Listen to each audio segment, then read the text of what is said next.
Alright, this video is going to describe how to graph linear equations. This equation right here is what we'd call in slope-intercept form with it set equal to y. But this first method is to choose 3 points. And you find 3 points by plugging in different values for x or y. Since they're set equal to y, this is always easiest to choose values of x. So I'm going to plug in x equals 0, x equals 3, and x equals 6. These aren't actually random choices. 0 is always a good number to plug in because the math ends up being easy. I'm plugging 3 and 6 in because they're multiples of this denominator here that's going to be multiplied by x. Alright, so in multiplying these first out, when I plug in x equals 0, I get negative 2/3 times 0, which is 0, minus 2, which gives me a y of negative 2.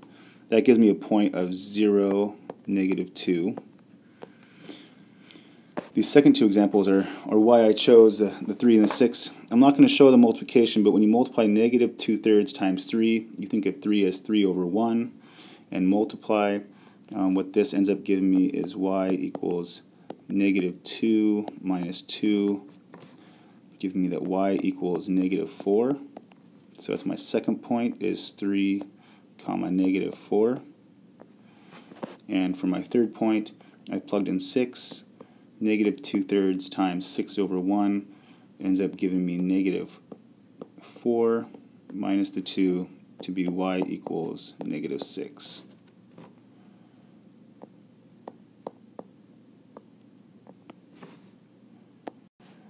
Now that I have these 3 points, 0, negative 2, 3, negative 4, and 6, negative 6, I simply graph those on the coordinate plane.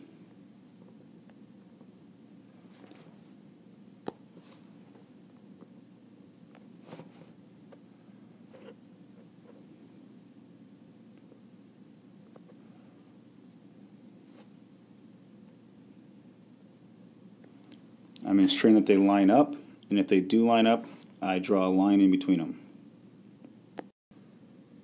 If they didn't line up, what I would do is recheck the math from these 3 points that I made just to ensure that I did it right. If you do it right, they all should line up, and the graph is the line that connects them.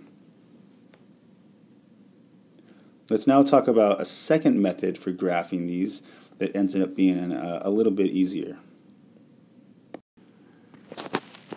The second method is for an equation that's in slope-intercept form like this. So this is in slope-intercept form because it's y by itself. Y equals negative 2/3 x minus 2.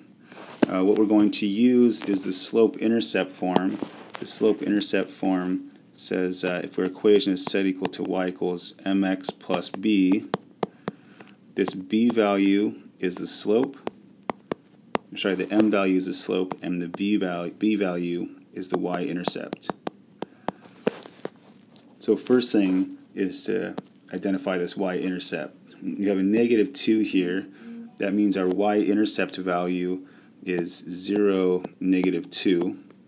So we'll plot that. Secondly, we have our slope of negative 2/3. So the slope is this value in front of the x, which is what this negative 2/3 is.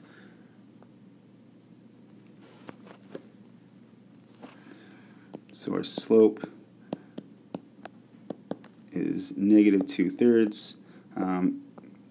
Usefully, what we'll do is give that negative to one of these, either the numerator or the denominator.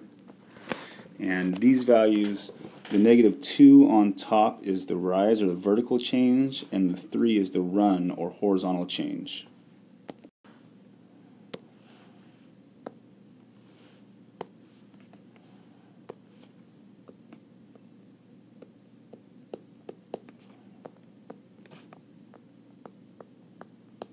And we'll use this information to find a second point.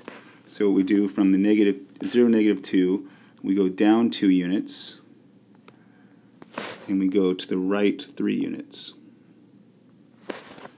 to our second point, which is right here at 3, negative 4. And once we have those points, we applied the y-intercept and the slope. We simply draw the line connecting those two.